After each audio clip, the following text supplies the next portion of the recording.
Assalamualaikum warahmatullahi wabarakatuh.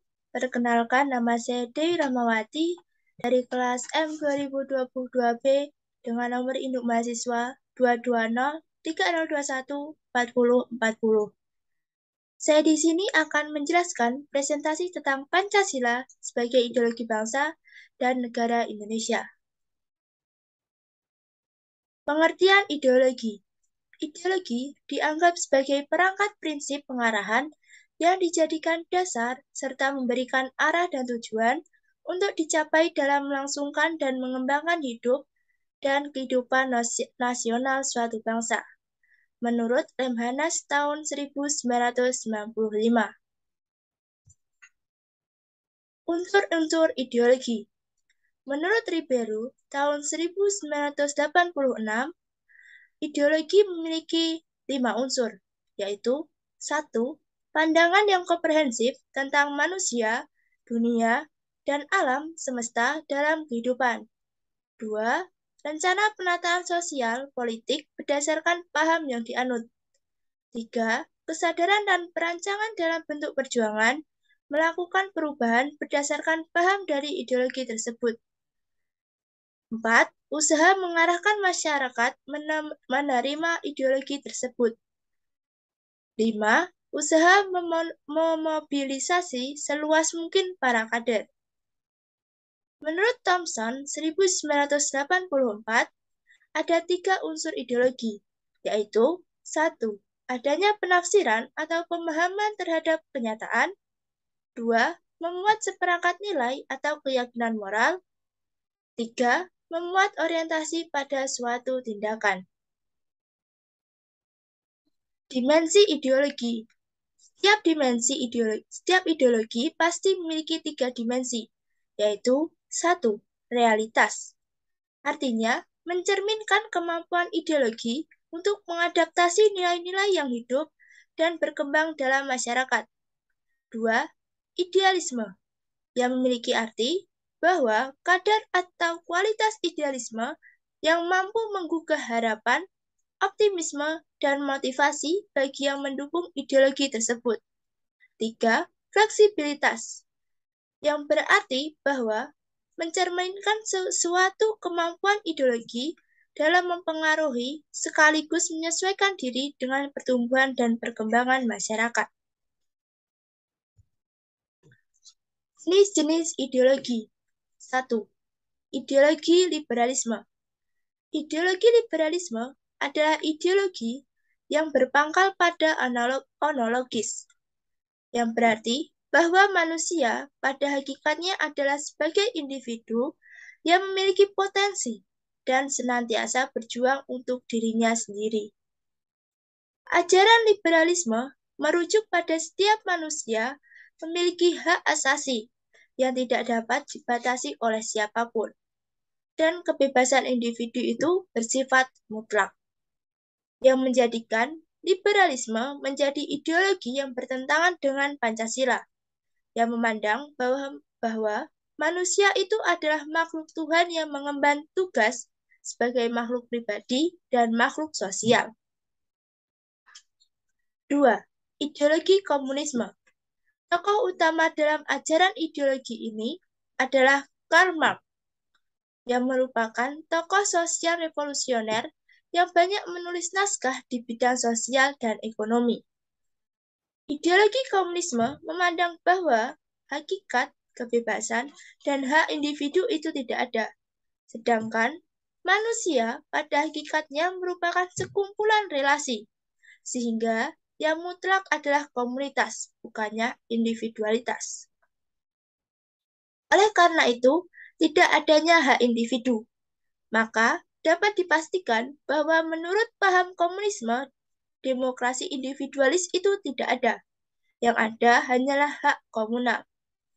Hal inilah yang membuat komunisme bertolak belakang dengan ajaran Pancasila yang menyatakan bahwa nasionalisme yang dijiwai oleh kemanusiaan yang adil dan beradab. 3. Ideologi Pancasila. Pancasila berasal dari nilai-nilai pandangan hidup bangsa yang telah diyakini kebenarannya, kemudian diangkat oleh bangsa Indonesia sebagai dasar filsafat negara, kemudian menjadi ideologi berbangsa dan negara. Manusia menurut Pancasila berkedudukan kodrat sebagai makhluk pribadi dan sebagai makhluk Tuhan Yang Maha Esa. Oleh karena itu, nilai-nilai ketuhanan senantiasa menjiwai kehidupan bangsa dalam hidup bernegara. Kebebasan manusia dalam rangka demokrasi tidak melampaui hakikat nilai-nilai ketuhanan, bahkan nilai ketuhanan menjelma dalam bentuk moral dan ekspresi kebebasan manusia. Ideologi Pancasila. Ideologi Pancasila sebagai ideologi bangsa dan negara Indonesia berkembang melalui suatu proses yang panjang. Pada awalnya, secara kausalitas bersumber dari nilai-nilai yang dimiliki oleh bangsa Indonesia sebagai pandangan hidup bangsa. Ideologi Pancasila mendasarkan pada hakikat sifat kodrat manusia sebagai makhluk hidup, individu, dan makhluk hidup sosial. Selain itu, bahwa manusia menurut Pancasila berkedudukan kodrat sebagai makhluk pribadi dan sebagai makhluk Tuhan Yang Maha Esa. Pancasila adalah ideologi bangsa Indonesia yang digagas oleh The Founding Father setelah melakukan perenungan yang mendalam dan panjang untuk menyepakati Pancasila sebagai ideologi bangsa dan negara Republik Indonesia. Proses globalisasi membawa dampak yang luas dalam bidang ideologi. Dalam bidang ideologi, kita melihat bahwa adanya dua kegiatan ideologi yang besar, yaitu ideologi liberalis dan ideologi komunis. Kedua ideologi tersebut menjadi kekuatan dunia dalam beberapa dekade yang dipelopori oleh Amerika Serikat dan Uni Soviet. Namun, ideologi komunis tidak mampu bertahan karena ideologi komunis dibangun dari suatu filosofi yang tidak universal. Konsep materialisme dan konsep sama rata bertentangan dengan kodrat manusia. Dan juga, ideologi komunis tidak mampu mewujudkan impian masyarakat untuk meningkatkan kesejahteraan hidup. Sedangkan pada ideologi liberalis yang sampai sekarang masih bertahan didasarkan pada kebebasan. Namun, dalam perkembangan selanjutnya, liberalisme mengarah kepada individualisme, sehingga kepentingan dan hak-hak individu lebih ditonjolkan. Suatu ideologi akan mampu mempunyai ketahanan dan tidak akan hancur jika ideologi tersebut didukung oleh masyarakat dan bangsanya. Dukungan tersebut akan makin kuat bila ideologi tersebut diyakini kebenarannya. Dan ideologi yang didukung dan kebenarannya adalah Pancasila. Kebenaran Pancasila secara filosofis menurut Notonegoro terletak pada hakikatnya yang abstrak, umum, dan universal. Menurut Notonegoro, hakikat Pancasila yaitu kelima nilai yang terkandung dalam Pancasila tersebut dan berlaku bagi siapa saja, kapan saja, dan di mana saja. Sebab kelima nilai tersebut berdasarkan pada kodrat manusia. Dan menurut Notonegoro, hakikat manusia terdiri atas 3 kodrat, yaitu bahwa manusia terdiri dari jiwa raga, individu sosial, dan makhluk pribadi makhluk Tuhan. Kebenaran Pancasila secara religius dilihat dari hakikatnya, yaitu berupa ketuhanan, kemanusiaan, persatuan, kerakyatan, dan keadilan. Dan tidak bertentangan dengan ajaran semua agama. Jika agama diasumsikan sebagai suatu kebenaran, maka Pancasila juga bernilai benar. Karena itu, Pancasila mengandung kebenaran secara religius. Pancasila sebagai ideologi terbuka. Pancasila sebagai ideologi terbuka dalam arti nilai-nilai Pancasila tidak dipaksakan dari luar, melainkan digali dan diambil dari kekayaan rohani, moral, dan budaya bangsa Indonesia. Menurut Frank Magnus Suzeno tahun 1987. Hal ini menyebabkan Pancasila mampu menyatukan bangsa Indonesia yang terdiri atas berbagai suku, adat, dan kebudayaan, serta agama.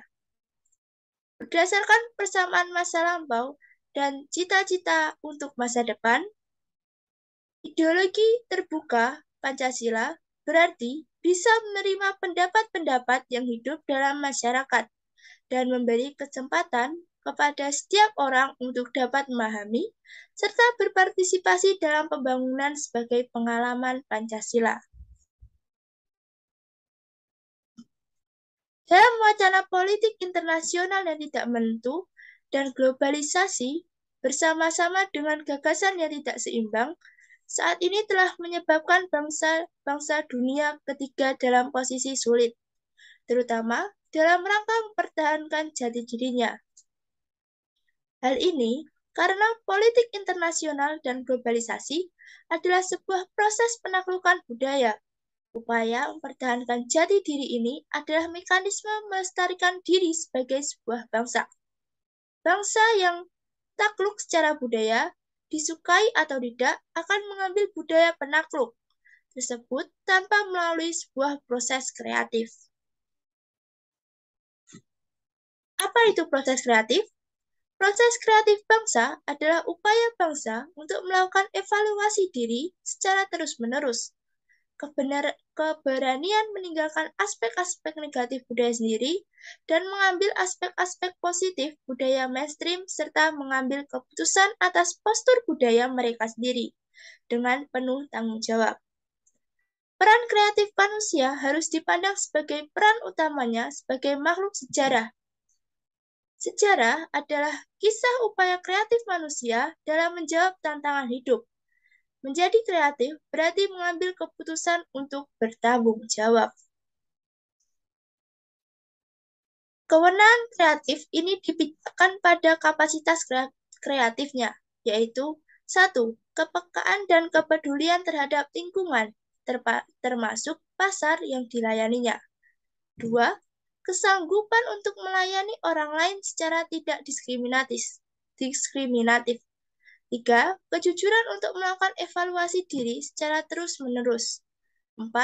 Kekayaan imajinasi untuk menyediakan alternatif pemecahan masalah. 5. Kecerdasan untuk menilai kelayakan rumusan pemecahan masalah tersebut.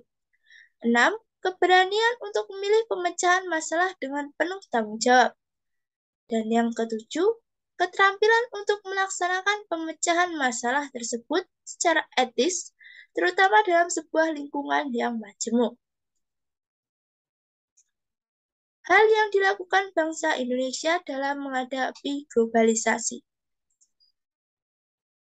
Hal yang perlu dilakukan bangsa Indonesia untuk menghadapi globalisasi adalah dengan meningkatkan kualitas sumber daya manusia, baik kualitas moral, kualitas sosial, dan kualitas intelektual. Kualitas moral dan kualitas sosial berkaitan dengan jati diri bangsa. Pembangunan jati diri bangsa bukan hal yang instan, melainkan membutuhkan waktu panjang dan harus dimulai sejak dini, serta dilakukan terus-menerus. Di Indonesia sering terjadi radikalisme sebagai salah satu bentuk ancaman terhadap ideologi dari dalam negeri yang disebabkan oleh globalisasi. Di mana radikalisme muncul dikarenakan 4 alasan, yaitu 1. Kepentingan personal atau ideologi atau finansial. 2. Propaganda politik yang menarik perhatian. 3. Pemahaman soal penyucian diri. Dan yang keempat, etika para politisi yang buruk. Contoh dari radikalisme yang sudah terjadi di Indonesia adalah bom Bali tahun 2000, bom Hotel Matrio tahun 2002, bom Bali 2 tahun 2005, bom Tentena tahun 2005, dan bom Solo tahun 2019 sampai 2012. Sekian presentasi dari saya. Jika ada salah kata, saya mohon maaf. Wassalamualaikum warahmatullahi wabarakatuh.